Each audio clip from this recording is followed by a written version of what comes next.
টিপ আর স্বস্তিকের শুভদৃষ্টি হয়ে যায়। তারপরে সুমনা বলে, আচ্ছা, এবার মালা বদল, মালা বদলের পালা।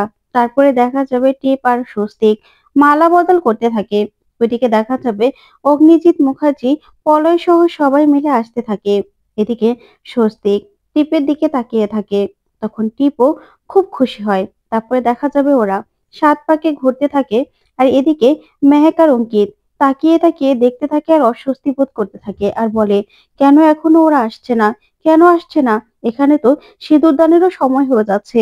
ওইদিকে দেখা যাবে স্বস্তিক আর টিপ 7 পাকে ঘুরতে থাকে আর সুমনা মোহিনী ওরা গুনতে থাকে। তারপরে দেখা যাবে 7 পাক ঘোরা শেষ হয়ে যায়। এদিকে পলয় বলে, আচ্ছা দাদা, আর কতক্ষণ লাগবে?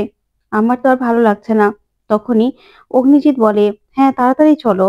ওইদিকে দেখা যাবে সব রিচুয়ালস গুলো মানতে থাকে স্বস্তিক আর টিপ। তখন তো সবাই বেশ খুশি। এদিকে মেহেকের খুব মন খারাপ। ঠিক তখনই সেখানে গীতা এসে হাজির হয়। তখন গীতা টিপের বিয়ে হতে দেখেই লুকিয়ে দেখতে থাকে। এদিকে প্রিয়ঙ্গদা স্ত্রীকে বলে, ওই মেয়েটা কোথায়? তখন স্ত্রী বলে, আচ্ছা দিদি, ওই মেয়েটা মেয়েটা শুরু করেছো কেন বলো তো? এখন তোমার মেয়ের বিয়ে, সেদিকে মন দাও। তখনই প্রিয়ঙ্বদা আর কোনো কথাই বলে না। এদিকে মেহেক কাঁদতে থাকে আর বলে, এখন তো সিঁদুরদান হয়ে যাবে, বাকি সবাই কোথায়? এটা হতে পারে না, হতে পারে না। এদিকে ঠাকুর মশাই বলে, এবার সিঁদুরদানের পালা। তখনই গীতা এগিয়ে আসতে থাকে। এদিকে অঙ্কিত আর মেহেক কিছুতেই কিছু করতে পারছে না, হাঁ করে দেখতে থাকে। তখন দেখা যাবে গীতা আস্তে আস্তে আসতে থাকে। এদিকে ঠাকুর মশাই স্বস্তিকের হাতে সিঁদুরের পাত্রটা তুলে দেয়। তখনই দেখা যাবে মেহেক মেহেক পুরো চমকে যায়। এদিকে স্বস্তিক টিপকে সিঁদুর পরাবে। তখনই গীতা এসে চিৎকার করে ওঠে, না বলে। তখন গীতার চিৎকার শুনে স্বস্তিক থেমে যায়। এদিকে টিপও গীতার দিকে তাকিয়ে থাকে। তখন সবাই মিলে অবাক হয়ে গীতার দিকে তাকায় আর বলে, এই মেয়ে, তুমি তুমি বাধা দিচ্ছ কেন? তখনই গীতা দৌড়ে আসে, এসেই বলে, স্বস্তিক বাবু, আপনি আপনি বিয়ে করতে পারেন না। না না, আপনি বিয়ে করতে পারবেন না। তখন গীতাকে দেখে মেহেক আর অঙ্কিত অবাক হয়ে তাকিয়ে থাকে আর বলে, গীতা বৌদি, গীতা বৌদি এখানে কি করে আসলো? তখনই গীতা কষ্ট করে এসেই স্বস্তিকের পাশে বসে আর বলে, স্বস্তিক বাবু, আপনি বিয়ে করতে পারেন না। আমি আমি আপনার ওয়াইফ, আর আপনি আমার স্বামী। আপনি অন্য কাউকে বিয়ে করতে পারেন না। আপনি আমাকে চিনতে পারছেন না? তখনই দেখা যাবে মোহিনী সহ সবাই অবাক হয়। তখন টিপ বলে, কি স্বস্তিক স্বস্তিক করছো? ওর নাম স্বস্তিক নয়, ওর নাম হলো সঞ্জয়। তুমি যাও তো, এখান থেকে যাও। শুধু শুধু অযথা সিন ক্রিয়েট করবে না। ওইদিকে মেহেক মেহেক আর অঙ্কিত গীতাকে দেখে একটু ভরসা পায়। তখন সবাই মিলে এগিয়ে আসে। এদিকে স্ত্রী বলে, কি শুরু করেছো তুমি? সরো এখান থেকে। তখন প্রিয়ঙ্বদা বলে, হ্যাঁ তুমি বাড়াবাড়ি করছো কেন? কেন এরকম করছো? বিয়েটা হতে দাও, তুমি সরো এখান থেকে। তখন গীতা বলে, না, উনি আমার স্বামী, উনি আমার স্বামী স্বস্তিক মুখার্জি, উনি বিয়ে করতে পারেন না। তখনই এই কথাতে স্ত্রী বলে, দেখো, একদম বাড়াবাড়ি করবে না, ও তোমার স্বামী নয়। কি বলছো তুমি এসব? তখন গীতা বলে, স্বস্তিক বাবু, আপনি আমাকে চিনতে পারছেন না? দেখুন, দেখুন, আমি আপনার গীতা, আপনি আমার দিকে তাকান।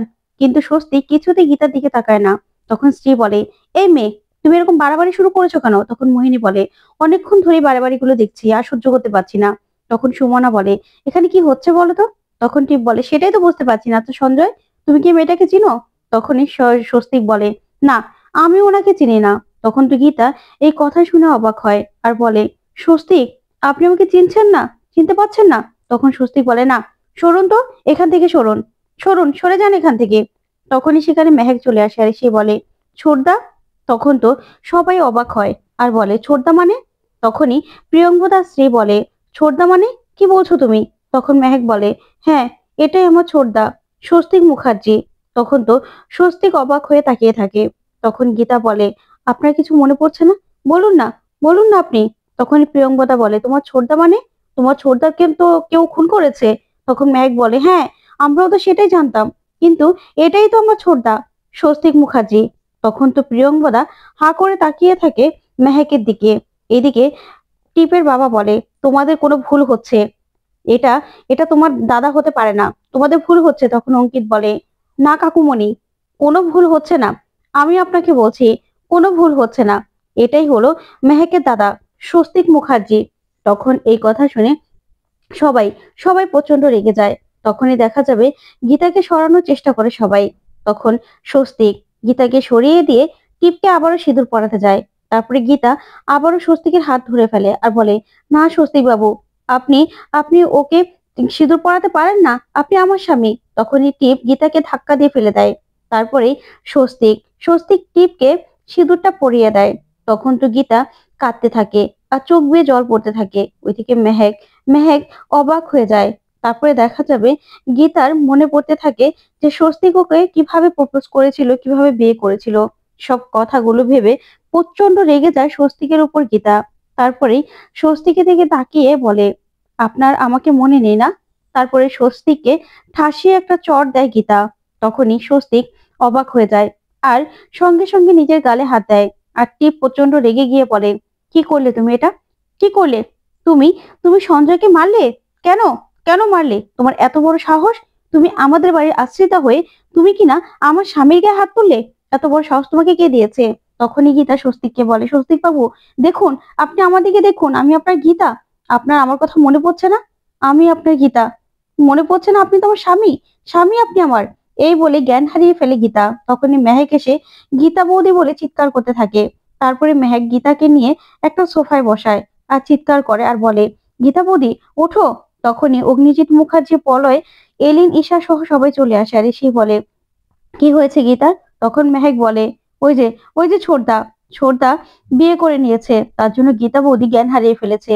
তখনই অগ্নিজিৎ মুখার্জি বলে, কি বলছিস তুই? কোথায় কোথায় স্বস্তিক?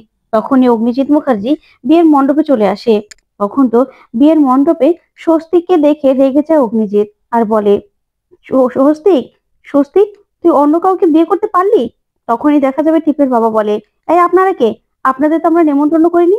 তখন স্বস্তিক বলে, আপনারা ভুল করছেন, আমি স্বস্তিক নই, আমি সঞ্জয়, আর টিপ আমার ওয়াইফ। তখন তো এই কথা শুনে পলয় সহ সবাই তাকিয়ে থাকে। তখনই শ্রী বলে, আচ্ছা আপনারা কেন বাড়াবাড়ি করছেন বলুন তো, কেন বাড়াবাড়ি করছেন? তখনই প্রিয়ঙ্বদা বলে, আমি তো কিছুই বুঝতে পারছি না, কি হচ্ছে এসব, কি হচ্ছে?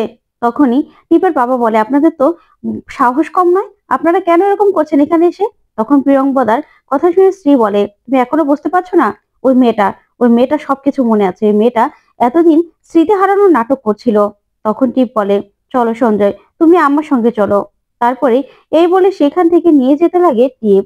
ওইদিকে অগ্নিজিৎ মুখার্জি গীতার অবস্থা দেখে প্রচন্ড ভেঙে পড়ে।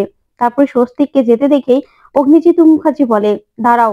তারপরে স্বস্তিককে এসে বলে, স্বস্তিক বাবা, তোর আমার কথা মনে নেই? দেখ না, আমি তোর বাবা, তুই তো স্বস্তিক মুখার্জি, তোর আমার কথা মনে নেই? আমরা তো সবাই জানতাম তুই মারা গেছিস, কিন্তু তুই তুই তো বেঁচে আছিস, তুই তো দাঁড়িয়ে আছিস। তখনই স্বস্তিক বলে, আপনার ভুল হচ্ছে। বললাম তো আমি স্বস্তিক নয়, আমি সঞ্জয়, আপনি ভুল করছেন। তখনই টিপের সঙ্গে সেখান থেকে চলে যায় স্বস্তিক। ওইদিকে সুমনা মনে মনে বলে, কি ব্যাপার, এটা কি হলো? ওরা সবাই বলছে ও স্বস্তিক মুখার্জি, কিন্তু টিপ বলছে এ সঞ্জয়, কিন্তু কিছুই তো বুঝতে পারছি না এখানে কি হচ্ছে। ওই মেয়েটাও তো বলছে ওর স্বামী এটা, কিন্তু কি করে, এটা কি করে হতে পারে? ওইদিকে দেখা যাবে টিপ প্রিয়ঙ্বদার উপর দোষ দিতে থাকে আর বলে, তুমি তো চাওনি যে আমার বিয়েটা হোক, তার জন্যই তো এদেরকে এখানে ডেকে এনেছো, তাই তো? তখন প্রিয়ঙ্বদা বলে, আমি দোষ যদি তোমাকে দেই যে তুমি এই ছেলেটাকে কোথা থেকে ধরে নিয়ে এসেছো, আমি ওকে আশীর্বাদও করিনি, বিয়েটা আমি ঠিকও করিনি, তাহলে? তখনই টিপ বলে, তুমি আমাকে দোষ দেবে মানে? তুমি আমাকে দোষ দেওয়ার সাহস কোথা থেকে পাও? তখন শ্রী বলে, ঠিকই তো দিদি, ও কি প্রশ্ন করছে তোমাকে, তোমাকে তো উত্তর দিতে হবে। তখন প্রিয়ঙ্বদা বলে, একদম চুপ করো, সবকিছুতে আগ বাড়িয়ে কথা বলে আগুন জ্বালিয়ে দেবে না, বুঝতে পেরেছো? এই ছেলেকে ও পছন্দ করেছে, তাই ও বিয়ে করেছে, আমি তো কিছু করিনি, আমি শুধু নিয়ম কানুন গুলো পালন করেছি, আর কিচ্ছু করিনি। তাহলে এই ছেলেটার আরেকটা বউ আসে কোথা থেকে? যে মেয়েটা আমাদের বাড়িতে আশ্রিত, সে মেয়েটা কি করে বলছে যে ও ওর স্বামী? সেটা তো উত্তর তো তোমার কাছে আমি চাইবো। তখন টিপ বলে, তোমাকে উত্তর চাইতে কে বলেছে? আর যে মেয়েটাকে তুমি কুড়িয়ে এনেছো রাস্তা থেকে, যার কোনো বাড়ির লোক নেই, সেই মেয়েটা আমার সঞ্জয়কে ওর স্বামী কি করে বলে? তখনই পলাশ সহ সবাই চলে আসে আর সে বলে, এই তো, যে মেয়েটাকে আশ্রিতা বোঝো না, সেই মেয়ের পরিবার চলে এসেছে। তখনই টিপের বাবা বলে, আপনারা এখানে কি করে আসলেন? এখন যদি সিকিউরিটি গার্ড দিয়ে আপনাদেরকে আমরা ঘাট ধাক্কা দিয়ে বের করে দিই, আপনাদের এত সাহস হয় কি করে? আপনারা বিনা নিমন্ত্রণে এখানে চলে আসেন। তখনই অগ্নিজিৎ মুখার্জি বলে, থামুন, আমি কে জানেন? আমি হলাম অ্যাডভোকেট অগ্নিজিৎ মুখার্জি। আর যে মেয়েকে আপনারা আশ্রিতা বলছেন না, যে জ্ঞান হারিয়ে ফেলেছিল, ও হলো গীতা, অ্যাডভোকেট গীতা। ওকে সবাই গীতা এলএলবি নামে চিনে। তখন তো এই কথা শুনে সবাই সবাই অবাক হয়ে তাকিয়ে থাকে আর অগ্নিজিতের কথা শুনতে থাকে। তো বন্ধুরা, কেমন লাগলো আজকের আপডেট? কমেন্ট করে জানাও। ধন্যবাদ।